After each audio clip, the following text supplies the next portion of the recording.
Так, жигиттер, арендага Kia K5 Comfort Plus'тардан где-то 5 штуктай K5 бар экен. Анан кийин жактар баягы мен айдап жүргөндөй Optima пока жок, экономдон бар, бирок машина аз экен, 1 же 2 машина бар экен. А в основном K5'лар мына K5'дан 5 штук бар дейт. Анан кийин жактардан көп экен. K5'дан 5 штук бар экен. Анан кийин дагы китайский варианттардын машиналардан дагы варианттарды карасаңар, мындай Geely Atlas'тар чыгат экен жакында. Ичин бир көрсөтөйм, мен деле көрө элекмин, бирок ушундай айдаш керек экен. Атлас жактырмага чөтө. Тетиги ручкалар эле. Бар, по-моему, азыр лицензиялар чыга элек болуш керек. Основном 5-6дай Kia K5 бар экен, эконом бар экен, жак бар экен. Төмөндөгү номерлерге чалып, байланышып сурап билсеңер болот. K5'лар 3000ден, залог 5000, либо 15000 накопительный кылат экен. Эгерде 5000ди сразу берсеңер K5'га, анда 15000 накопительный жок. Же экономго деле ошондой. Аренда 1800төн өйдө, залог 5000 берсеңер накопительный жок. 5000 залогуңар жок болсо, анда эме кыласыңар. Накопительный болуп калат экен 15000ден. Так что алдыдагы номерлерге чалабыз дагы, байланышып сурап биле беребиз. МКАД 32 километр адресин бүт баарын алдына жазып коем. Жигиттер, рекламный роликти көргөндөн кийин кандай комментарий жазган атканыңарды түшүнүп атам. Ал комментарийлерди мен да окугам, балдардан уккам. Эгерде мен, мисалы, менде мындай ой болуп атат, жакында бир ушул таксопарктар жөнүндө видео тартайын депчи. Анан кийин мен ушу реклама чыгарганда эле кээ бир парктардын алдына жазып калсаңар, бул парк тигиндей, бул парк мындай депчи. Ошондуктан келгиле, эгерде 100% далилиңер болсо, видеого түшкөнгө дайын болсоңор, ошол жерден кичине мындай бири-бирибизге суроо берип сүйлөшкөнгө, бир диалогко макул болсоңор, мага байланышып чалышсаңар, ошол жерге барып бир мындай кичинекей эмес, бир орточо бир видео тарталы, ошо таксопарктын ээси менен, ошакта иштеткен администратор балдары менен чогучу. Анан кийин менин жумушум бул, конечно, жумуш деп айтканга толук акым бар, анткени мен ал кишилерден рекламный роликке акча алып атам. Ошондуктан менин жумушум бул азыркы рынокто болуп аткан кандай предложение болсо, ошол нерселерди силерге көргөзүп берип коюш. Андан аркысын силер өзүңөр чечесиңер. Ал парктан машина аласыңарбы, албайсыңарбы, таксиде иштейсиңерби, иштебейсиңерби, ал силердин чечимиңер. Мен силерди бул парктан машина алгыла деп дагы үгүттөбөйм, таксиде иштегиле деп да үгүттөбөйм. Наоборот, таксиде колдон келсе иштебей эле койгула. Зарплатаңар, жумушуңар болсо, ошол жакта эле тихо, спокойно иштей бергиле. Ал эми мага окшоп таксиге байланып калгандар болсо, тияка чалып көргүлө, бияка чалып көргүлө, эки жактын условиясын салыштырып көргүлө да, анан ошол жерден машина алып иштегиле. Анан кийин мага көп жазышат аренда боюнчачы. Мен ошол рынокто кандай предложение болот атса, ошол нерсени эле көрсөтүп берип коём. Анан кийин мен буга чейинки айткан сөзгө макул болсоңор, ошондой адамдар, жабыркаган адамдар болсо, смело мага чалып байланышсаңар болот. Ассаламу алейкум жигиттер, туугандар.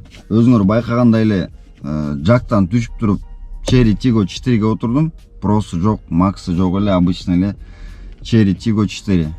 Тариф болсо комфорт плюска өтпөйт. Бүгүн машинаны алгандан кийин сразу эксперимент кылып туруп, тариф комфорт менен, мисалы аз бул жакта Расулдун машинасы турат, Skoda Octavia 2018. 2018. Булда тариф комфортто иштейт. Ошол экону салыштырып, бүгүн бир смена кылып тартып иштеп көрөлү деп атабыз. Анан кийин кимге кандай заказ берет, заработок канча болот, километраж канча болот, ошонун баарын бир сыра бүгүн байкайбыз. Мен ойлоп атам, машинанын жылы жаңы болуп, по-любому буга көбүрөөк заказ берет го депчи. Бирок ошентсе деле 12 саатта заработок кандай бир 1000 рубль айырма болуш керек экен. Көрөбүз да, бүгүн иштеп көрөбүз. Аз бир сыра түшүп машиналарды бир сыра көргөзүп берейин. Андан кийин уже линияга чыгып жумушту баштайлы. Макулсуңбу? Всё, готов. Так, жигиттер, биринчи Octavia'дан баштайын. Octavia'нын жылы 2018, дискаларын байкалачы, дискаларын. Бягын катырып тур. Комплектациясы болсо Предмаксималка. Полный емес, полный комплектация емес. Предмаксималка. Ал эми черри болсо, баягы көрсөткөндөй эле көрүп эле жүрөсүңөр да, постоянно бесключевой доступ. Салон китайский жаман жыттанат экен да. Биякта планшети бар, кнопка старт-стоп, люк бар. Азыр болсо фикс прайска кирип кичине запахтан алып туруп билип койдум. Китайский запахты перебивать этпесе, так эле сасып кетиптир. Фотоконтроль өттүм. Баары ништяк, ичин баары таптаза. Кече күнү жууп дайындап койгом. Шкода таза экен.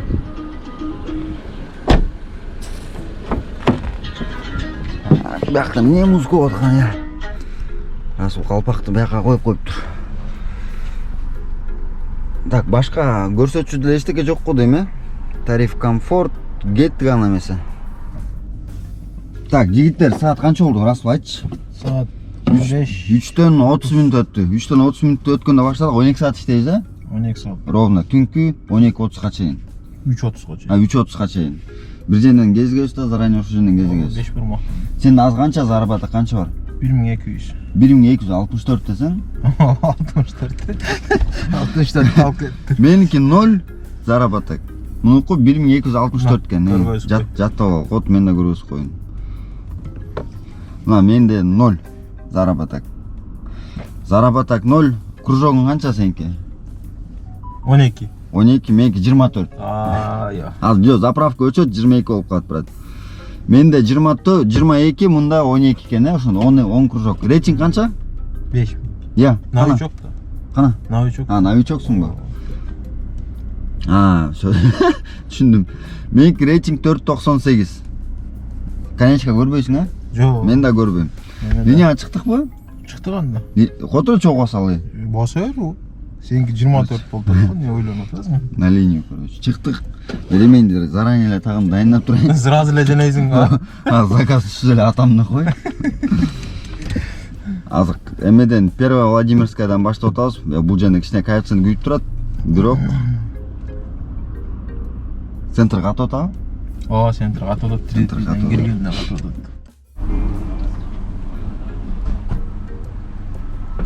Давай, Расул.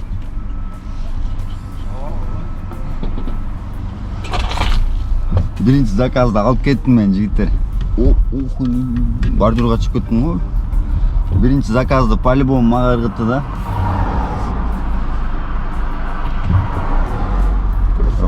Расул аркаман айдап келатат ал. Машинанын ичи жаман эметип кетиптир. Китайский жит жаман сасыйт экен да. Прям невозможно да. Азыр пассажирлар отурса эмелерди, запахтарды илдим, бирок ошого карабай деле прям жыты уруп атат. Бияк ночной режимге коюлуп калыптыр да. Очки тагын алып капкараңгы болуп эчтекени көрбөй атам. Кеттик эми. Биринчи заказ бар буюрса, көрөбүз азыр каяка барат экен. Жигиттер, биринчи заказ алып келдим. 17 дебедимби, 37 минутада 803 рубль. Спасибо за поездку. Метро будет оплачен картой. Молодежная жакта. Убедитесь, что вы не оставили в автомобиле свои вещи. Анан Для кийин улучшения качества обслуживания. сразу поставьте нам комиссияны оценку снимать этип кетти го. предложения. Ладно. Эме кезинде мен аллергия болуп жаман болуп атам. Люкту жаап коюнчу. Омей кокуй.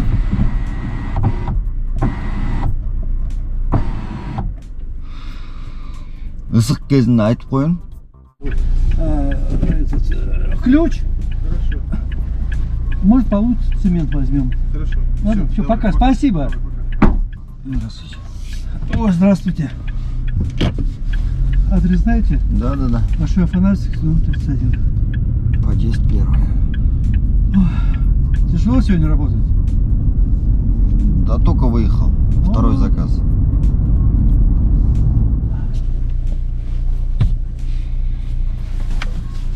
Спасибо. Да, пожалуйста. Спасибо за До поездку. свидания. Заказ будет оплачен картой. Пожалуйста, убедитесь, что вы не оставили в автомобиле свои вещи. Для улучшения качества обслуживания поставьте нам 575 рубль. Так, Новый Арбаттан заказ берет. 575 рубль 21 минутада. Кеттік дальше.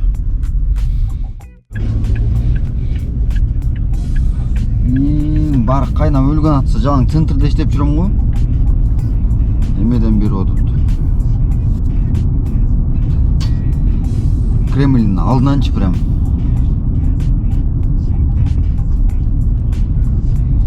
Ушул жакта гостиница бар го, жана Four Station деген.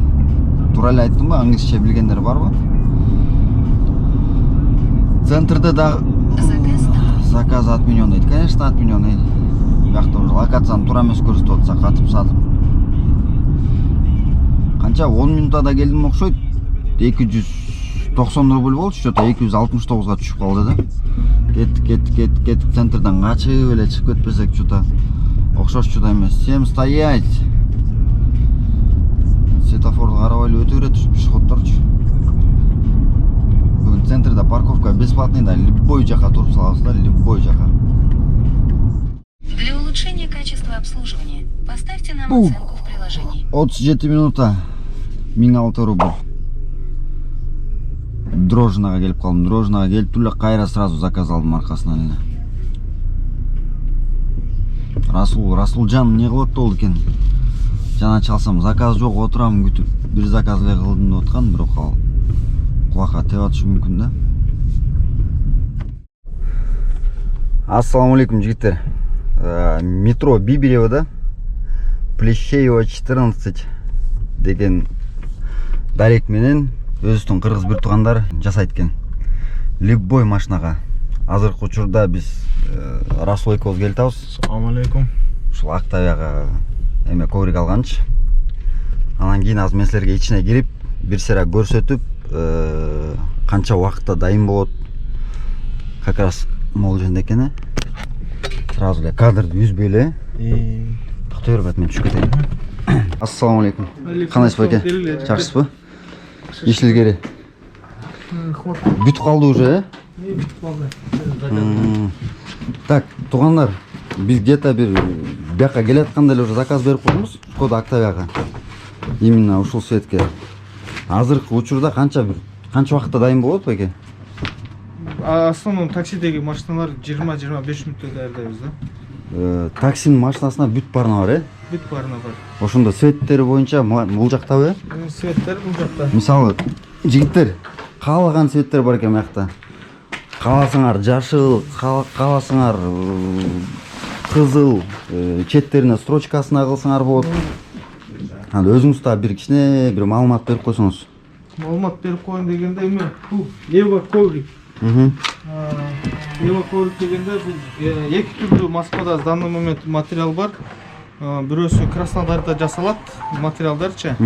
Краснодардан чыгат, ол жакта ошо орустардын производствосу. Подмосковьеда жасалат, бул китайский производство. Анын китайцтер жасап аткандар, олар бир аз немеси менен, запахы менен болот, жыты мененчи. Мо салондо бир аз жыт пайда болот, анан кийин печка жакканда, күн ысыганда формасын жоготуп коет. А бизде формасына минус 50 плюс 50ка неме беребиз да, башында гарантиячы. Мисалы, көп таксисттер азыр мындай вопрос бериши мүмкүн да. Жанакы Москвадагы Южный порттогу Ева ковриктери менен силердикинин эмне айырмасы бар дегенчи? Ошо айырмасы барбы же бирдей эле? Айырмасы болгондо биздики биринчиден мендеги жасалып аткан машиналарга полностью неме индивидуально алганмын, ар бир машинадан, мисалы үчүн каждый маркалары менен немеде размерлеринчи. Анан кийин четко отурат, бир жери жетпей калып, бир жери кичине болуп калып, неме болбойт да. Анан кийин бортторундагы биз строго 5 сантиметр кылып туруп чыгарабыз, момундай кылыпчы, бийик кылыпчы. Ал жерде борту менен дейт, мында бир аз өзүн эле кайрып коет, момундай кылыпчы. А биздики машинага салганда да четко отурат, мындай көзүң көргөндө да мындай кона турган болуп, сонун отурат да, баягындай неме болбойт. Анан кийин главное материалы ошо российский Ева материалдан жасайбыз. Могу четиндеги могу страпалары дагы жакшы страпалар, мойкада смело коркпой жууй берет, могулар сөгүлүп кетпейт. Если 5-6 айдын ичинде сөгүлүп кете турган болсо, коврикти мага алып келип берсе, ошондой болду деп туруп претензия кылып, эми өзү жыртып салбай эле мындай кокустан баягы мойкада сөгүлүп кетип тигиндей мындай боло турган болсо мен акчасын да кайтарып берем да, ошондой гарантиясы менен беремин. Баасы боюнча? Баасы боюнча любой седан машиналарга борту менен 2,5 миң. 2,5 миң фиксированный. Фиксированный таксиде жүргөн кыргыз туугандарга. Камерлерге култана турган балкимдей биз мындай арзан неме койбойбуз. Баягы тенттердин четине темирлерди коюп коет го, заклепка кошогон, ондой койбойбуз. Азыр мисалы, расыл сен чыгарып туруп эле барып салып жүрсөң, салып көрөлү. Азыр биз бияктан. Көрсөтүп берем машинагачы. Кел, кел. Молор дагы түшөт. Мында болчу.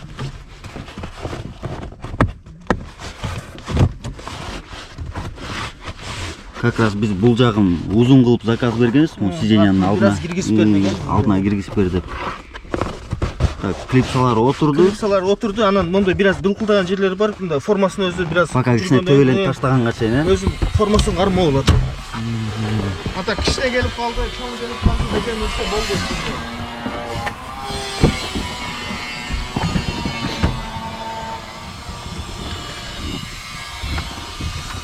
Так. Анан бардыгына мына сервис светти рекомендовать этем. Себеби дегенде чаң, кир нерселер билинбейт. Мисалы үчүн кара поликтерди жууп койсоң, бир клиент отургандан кийин эле бопбоз болуп калат. А буда мисалы үчүн мына бутун койдуң бу, мына кир билинбейт вообще.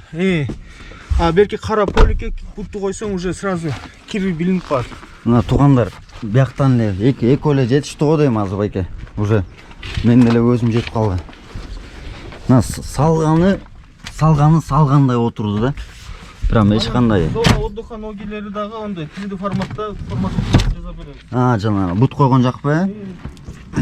Болсо вакыт аз десеңер, дистанционно заказ берип туруп эле көрсөтүп, силер келгенге чейин как раз дайым болуп калат.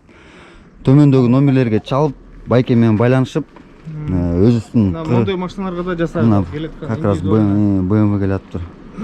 Бачем Дубровкадан тияк-бияктан алгыча өзүбүздүн бир туугандары иш баштаптыр, ошолорго кичине болсо да колдоо көрсөтүп, тем более Москвада Расулга окшогон таксини айдаган айдоочулар көп да. Ошондуктан өзүкүлөрдү колдоп, алдыдагы телефон номерлерге чалып, да, бир нерсени айткон, базарда 2300дөн сатылат ушундай Evo ковриктерчи. Бирок анын размерлери кичине, мындай эмес. Биздикиндей болуп отурбайт. Биздики ошо чисто российский Evo материалдан жасалат.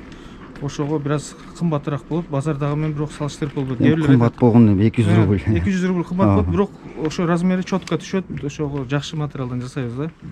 Всё, менис байке, рахмат. Чоң рахмат. Варшавкада отура берчи деймин. Катыпчы. Мындан көрө бул жакта да бир хабал отурат. Мен заправкага кичине кирип, бир-эки жумуштарды бүтүрүп чыктым. Анан жарым саатта отуруп койдум окшойт. Бул жакта конкуренттер жаман көп экен. Бир Саната турат, жаңы. Анан кийин бир Хавал турат. Буларга конкурент болбой, андан көрө кичине Варшавка менен ылдыйраак түшөйүн. Ошол жактан точно заказ берет. Анан кээде бир местада тура берсең да заказ бербей калат.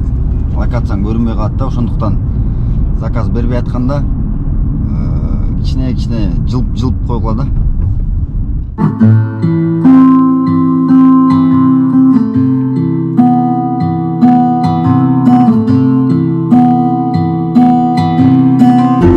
Дистанция соблюдать етіп айдағылар, бұл сен собственнисіңер емес. Урматтуу водительдер, мына акырети ушул жол талашсаңар, жулкулдасаңар, бирөөнүн машинасын талкалап кан какшатпастан тез айдагылар, токтото албагандар, алып келгиле машинаны бардыңар. 3-чү полосадан 2-чи полосадан айдаганыңар токтоткула. Скорый менен талашканыңар токтоткула. Каршеринг деген нерсени көргөндө катышыңар керек силер, катышыңар. Эшектер айдайт онун ичинде. Мосуям, наркоманиям бардык айдайт. Ошолор менен тең тайлашсаңар ушундай акырет болот силергечи.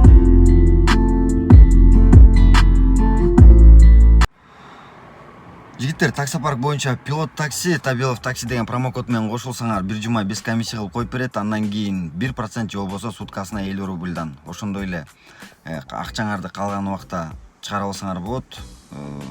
Паркта ай сайын розыгрыштар болуп турат. Артында подсветкасы жок, жаман экен. Берки жактыкы прям артына чейин бар болчу да. Буларды эле ошону коюп койсо болмок. Бирок 10 заказга бартам. 10 саат болсо ровно 9 болуптур. 9-дан 8 минут өттүр. Павелецкий вокзалга жаңы эле алып келип ушул 2 заказды таштадым. Анан артынан эле 1.20 коэффициент менен бир заказ түштү. Ошого бартам. Центрде дагы деле навигатор түптү атат. Бирок карап эптеп иштеп жүрөм. Таксисты, понимаете? Они, просто не доезжают. Но с меня списывают деньги. Сейчас, как бы я на наличные перевел. По какому адресу? Что?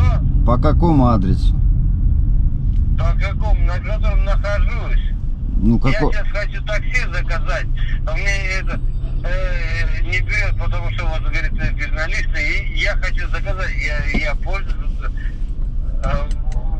как бы вашей сферой структуры, почему я не могу заказать такси, почему мне не везут. А вы понимаете то, что вы сейчас водителю звоните? Да? Это не поддержка, водитель такси. Извиняюсь. Угу. Будем звонить в поддержку. Да, в поддержку звоните.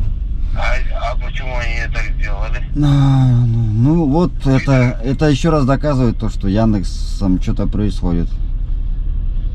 Ну, они пидоры, да? Да. Ну ладно. Да. Согласен с вами полностью. А вы где находитесь? Далеко? Я на Таганке. На Таганке? Да. Да, далековато, блядь. Мгм. Ну ладно, Давайте, удачи. извиняюсь. Мгм.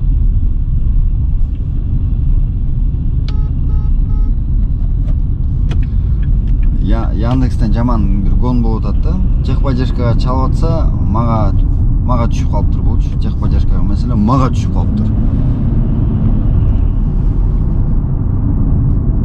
Канча бир 2 минутта убактысын коротту. Мен да пассажир чалып атабы, обычно пассажирлар чалганда Яндекстин номери менен чыгат го. Мукчун мындай эле чыкты да. Значит, что-то не то. Поставьте нам оценку в приложении. 978 рубль, жарым саат. Коэффициенттер нормально күйө баштады го я. Бүгүн бонустар бүтүп атат да. Бонустун баары бүтүп. Коэффициенттер майрамга карата эле күйүп атабы. Кандай деп ойлойсуңар? Эртең билинет го дейм, эртең менен. Азыр прям бул жакта сонун коэффициент күйүп атат. Мен курсакка бирдеке айдап алсамбы, жанталашпайчы. Жарышам деп ашказанды талкалабай, андан көрө курсакка бирдеке айдайын да кечинде ысык тамактан ичейин. Азыр курсакты алдаганга эле Беломорская жакта бирдеке бар болуш керек, по идее. Бул коэффициент эле временный окшойт деп подозревать этип атам, анткени азыр салют атылбады. Ошого элдин баары салют көргөн эшикке чыга калышты, гулять этипчи. Бүгүн как-никак праздникта билет учкада жаздады. Мен болсо Северный речной вокзалдан заказ алдым, бирок бияк битком жөнүнечи. Ё-моё. Бияк что-то эме төлөйт окшойм азыр. Заказ отмена берип коет, бул жерде азыр пробкада. Жакын арада чыкпайбыз го дейм. Чубалжыйт прям.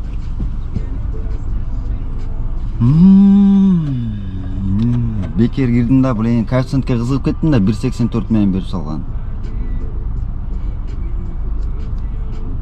Тамакта ичпей калдым, блин, тамак ичип алайын деп отпадым беле.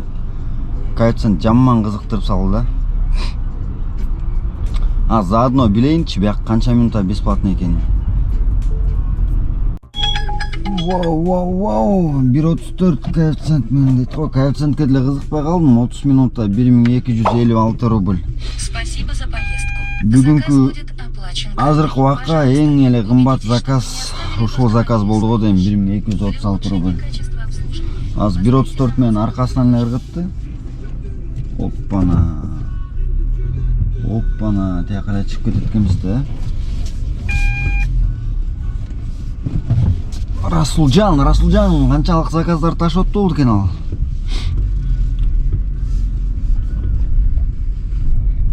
Себелеп болуп кетти бул жагы. Так, коэффициенттерди бир карап коеюн. Центр прям горит го, горит. Ошондо мындайдан чыгып атабыз. Оңго экен, э? Оңго. Аме. Туура эле экен. Азыркы заказ эконом менен алып келсе деле ушундай болмок да. По идее 25 минутта көрсөтүп аткан, биз тиги шлагбаумдан такалып калдык да кечке. Анан бир элестетсеңер 1.84 коэффициент менен тариф комфорт 1256 рубль. Эконом менен деле алып келчүмүн мен мындай заказдарды. Так что экономдун заказын эле мага ырдытып койду. Коэффициент повышенный спрос болуп атканына байланыштуучу. Именно азыр ушул заказды көрөм. 1.34 коэффициент менен. Каяка берет экен, канчага берет экен. Телеграмдагы, WhatsApp'тагы бир группалардан карасаң ушундай да. Академия Кыргызстан, спам и выйти, короче.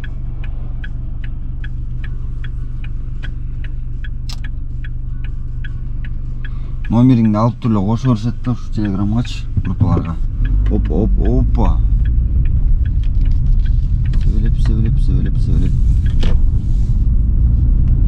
Расулга чалайын десем мен бир телефон менен иштеп жүрөм да. Планшетим бияка турбай атат. Держатель жок, анан 2-3 күндө бир машина алмаштырып салып аткандан кийин жаңы эле бир машинага чаптайын деп атсаң уже жаңы машинага отуруп калып атпаймынбы? Ошон үчүн бир эле телефон менен иштеп жүрөм. 16 минута 522. Спасибо за поездку. Заказ будет оплачен. Тоже экономный заказ го дейм, э? Что вы не оставили в автомобиле свои вещи. Жанда эмеспи? Улучшение качества обслуживания. Же мен кутуруп бартамбы? В приложении. Коэффициент эле өчүп калып турго. Расулга чалайын, Расулга. Кетти заказ, кетти. Ярцевская дейт. Көрөлүм бул эме жакта жүрөм мен, метро Молодежный жактачы. Анан Заказ отменен. ушундай да болот экен да. Ой. Деревня Лохина дейт. Рас эле отмена кылыптыр, эй. Чоң рахмат. Бул жактан качып кетпесе азыр ушул жактарга айдайт да, Немчиновка көбүнчө ушул жакка кетишет. Кунцево беле же кайсы метро бул? Унутуп да калдым. Молодежный. Метро Молодежный. Так, камераны бир байкап койгула. Жаркырап эчтеке да көрүнбөйт экен, э? Эми заказ азайганда Москва, последний заказдар аз. Бир заказ алсам кеттим ошо менен.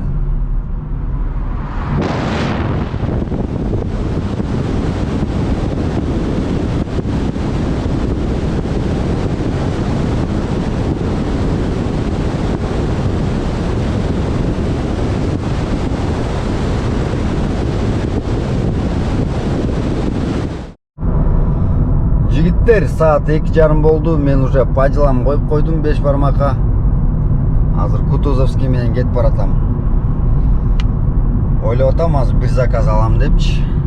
Бибиревскаяга бир заказ берди эле, албай пропускать этип салдым. Расул уже өтүп баратыптыр 5 бармакка. Биякта Москва-Ситинин кичине калдыктары көрүнүп калыптыр. Бир сыра көргөзүп коеюн. Жакында эле көрүнбөйт экен да, кыйратып деле. Биякта постор турат дагы элечи. Алынбай эле. Алгыла посторду, алгыла. Анан кийин Кутузовский менен келе туруп, Трешкадан кайра Москва-Сити жакка разворот аласыңар го, ошол жен жабык экен по-любому, жана заказ менен кетип баратып билен. Алсам бурулайын десем жабык экен. Кече күндө жабык болчу. Ошондуктан азыр түз эле айдап барып туруп, гостиница Украинага жетпей, тоннелден чыгып туруп эле анан бурулам да. Экөөбүз бири-бирибизди таап алдык.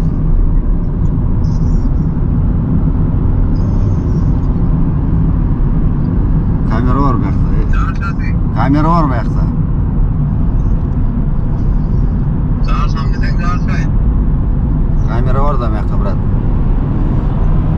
болдуң да, брат, ё-моё.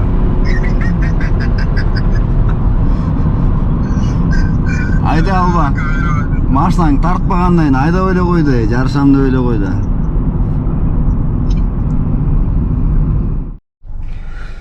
Так, жигиттер, саат 3-төн 48 минут өттү. Тамак ичип чыктык. Курсак тогуз туруп анан результатка азыр. Ассаламу алейкум. Мындай кал, давай сенден баштайлы. Мен калькуляторга кирейин. Сен айт. 12-ден кийин, 2481 2481 плюс 7914. 7914 барабар 10395. Ага чейин канча иштедиң эле? Минус 1246 беле ушундай эле. 1246 барабар 9149. Мындай бир көргөз коюн. Так, сен кирсең эми калькуляторга. Айтыр. Так, 6785 6785 2214. 8999 8999 ошондо. Сенки өчүп салгандачы, ё-моё. Канча эле? 1149. 9149 бу ушундай. 9149. Короче, 149 рубль. 150 рубль калып калыптырмын да сенден, э? 2023-жылкы машина келди. Кой тур. Пробег. Сен канча болду пробег? 420 ушундай болду. 433 болчу. 433 болчу. Меники болсо пробег 416 экен. Экөөбүздүкү бирдей эле экен да? Почти бирдей. Почти бирдей эле экен. Ошондо количество заказ канча кылдың? 14. Мен деген 12-ден кийин 4 заказ кылыптырмын. 12-ге чейин 15 заказ, 19 заказ кылыптырмын мен. 19 заказ плюс менде чай бар болчу да, брат, жана 149 рубль. Ошондой бирдей эле иштеп коюптурбуз, э? Чай кошулбайт да. Кошулат да, брат, чайда заработок да. Чай менде деле бар да. Канча? Ап чайым бар анча. Ал бекерле алып кетесиң да. Седа кетет. Так, короче, 2023-жылкы Cherry Tiggo 4, пробег 416, количество заказ 19, ошондо Расулдук болсо 2018, Шкода Октавия. Ошондо сен 4 аэропортуң, короче, 1800-төн 2 аэропортуң болуп атабы? 1200-төн 2 аэропортуң, дагы 4 аэропорт бар сенде. Доскем, кандай аэропорт болобу, аэропорт. Жок, эми мисалы мындай машинаны салыштырып келгендечи, эгер городдун ичинде эметсең, бирок приоритет бирдей эле болуп калат экен, э? По-любому экөө сүйлөшүп эле келаттык вообще. Айырмасы деле жок экен экөө. Бирок сен мына 23 да. Сен балың 24 болот. 22. Бая 24 болду. Заправка кылсаң. Заправка кылсаң. Меники 12 доске. 18-жылкы машина. Яга таштеп кетти доске. Бияга окшопой калды. Короче, кыскасы жигиттер, 2018-жылкы Шкода Октавия айдап жүргөндөр, эконом ташып жүргөндөр, смело экономду өчүрүп туруп, комфорт менен иштесеңер болот. Биз тем более мындай эмен убакта чыктык да экөөбүз дагычы. Ни туда, ни сюдачы. Кечке мал кичине кеп күйүп баштады. 3:30-дан кечке мал эмес, 10-до күйүп башталды. Салют аткандан башталды. Коэффициент менен болгону менен эки эле заказ кармадым, нормальныйчы. Бирөө 1201 бирөө 500 рубль. Ошондо жаңы машина менен эски машинанын экөөнүн бир күндүк результатта айырмасы деле жок болот да. Жакта жана кружок меники 20 заправка кылсам 24, заправкасы жок болсо 22. Расулдук болсо 12. Аккаунт жапжаңы, жапжаңы. Жапжаңы аккаунт менен. Так что 150 рубль разница экен, пробег точно бирдей эле. Муну Расулдук 433, меники 416. Эч кандай айырмасы деле жок. Расход бензин деле ошондой бирдей эле кетти да, туурабы? Ошондой эле болду. Канча бир 1700кө кеттиби бензин? Примерно, 1700. 1700. Бензин 1700 деп койгула. Güzel. Эгерде Шкода Октавиан арендалар канча азыр? 2000 рубль ба? Bilbeyim точно. Эми ар эмес, бери эмес 2000 рубль деп кой. 2000 18'ler olsa 2000 200 2000. 2000 рубль арендаңар, 1700 рубль бензиниңер деп койгула, грубо эсептеле 300 рубль суу пуйчик эле, ошондо 5000 жок э. Ар жакта ошондо 4000 эле калып калат. 9000 иштесе. 5000 de расход доска. 5000 de koyar. 5000 расход, ар жакта 4000 калат. Ооба. Ошондо күнүнө 4-5 миң алып кетиш үчүн 10 миң күнүндө стабильно иштеш керек экен да. Onun üstüne biz daha bir memi 12 saat толук иштедик да доска. 12 saat толук иштеп, 11 saat болду. 11 saat болуп калды. 11 saat. 11 saat болду эгер мындай чыныгы эмен алганда, расчетто алганда, жумушта именно линияда заказ кылып жүргөн. А так биздики ровно 11 saat болду. 12 saat иштесе, күнүнө короче 12 saat стабильно иштеш керек экен да. Аны аз эмес, көп эмес э. Эгер плотный бир график коюп, күнүнө 12 сааттан кыйналбай иштесеңер, мисалы азыр расудун состояниясы билбейм, меники мындай нормально да, өтө чарчаган да жокмун, мындай расслабон менен эле, мындай экөөбүз жанталашып да иштеген жокпуз. Мурдакы мисалы, мурдакы батылдарга салыштырмалуу мындай жанталашып билен заказ издеп жакпак кылып, кээ отменять этип, там коэффициент кубалап эчтеке кылган жокпуз да. Берген заказын эле бергенде, мен мисалы даже центрге бир эле жолу центрге да түшкөн жокмун мен. Эмеден Варшавка МКАДтан бери Севастопольский жака чейин келдим, ошо 1,5 saat 1 saat заказ жок болуп калгандачы. А так мындай холостой пробег деле болгон жок да, кыйратканчы. Ашып кетсе бир 50 километр холостой пробег болду. Калган кайсы райондо болсом, ошол райондон эле заказ алып кеттим. Кыскасы ушундай жигиттер. Аз болсо дагы салыштырып көрдүк, жаңы машина менен эски машинанын экөөнүн көрдүңөр, айырмасы эч кандай деле жок. Бул жакта мындай удача дейин десең, ар кимге ар кандай да. Удача болуп кетсе, сен андан экөөбүздүн бирибиз мындай удачный заказдарды кармап кетсек, анда деле 1,5 миң, 2 миң бирөөбүз ашмакпыз да, бирок андай деле болгон жок. Экөөбүздүкү бирдей эле болгон 150 рубль разница. Километраж деле, расход бүт бар эле бирдей. Не, да. Жигиттер, ана билесиңер, мен өзүм паркымда 18 апрелден баштап 18 майга чейин бир машина коюлган розыгрышка. Ким канча көп иштесе, ошол киши утат депчи. Анан кийин мына бүгүн 10-у, дагы 8 күн калды. 8 күндөн кийин жыйынтыктап, ким утса дагы ошол ээсине тапшырып беребиз машинаны. Анан кийин бул розыгрыш бүтөрү менен эле аркасынан дагы кызыктуу розыгрыштар болот. Ошондуктан паркка кошулганды унутпайбыз. Алдыдагы номерлерге жазып, смело кошула берсеңер болот. Кошумча сөзүң бар да сол? Жок, эми ошол кошумча сөз. Бүттү да. Бирдей эле болуп калды. Мына заказ көбүрөөк береби дедим да, мына биздин жылы жаңы, тем более мына приоритет көбүрөөк эле да. Жок, мен заказ көбүрөөк болуп калды, меники количествочу по-любому. 19, сеники 14пү? Меники 14. 5 заказга көбүрөөк кылып турмун мен. Бирок майда чүйдө заказдар көп таштым да мен. Бирок мен өтө көп отуруп койдум. Мен 1,5 saat көп отуруп койдум окшойт. Просто мынау жылы жаңы болуп буга көп береби деп ойлодум эле да негизичи. Анан не тот-то было келди, оказывается-чы. Билем, иш кылса бүгүн жумуш менен мен мындай 50 на 50 да, ар эмес же бер эмес. Башка сөз жок. Видеоролик жаккан болсо лайк деп. Ошо да орустар бар го, брат. Видеоролик жаккан болсо руку вверх. Ой, кайра баштан, брат. Видеоролик жаккан болсо дегенде сен лайк дейсиң. Токтобой, ойлонбой айт да, брат. Видеоролик жаккан болсо лайк, подписываемся. Котой. Мен айтам, сени кошуп турасың, брат. Сен өчүрүп башынан кыл ошо. Жок.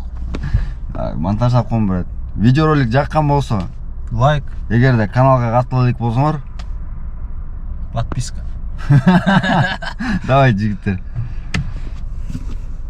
Давай, Расулбайский. Победитель. Кетти.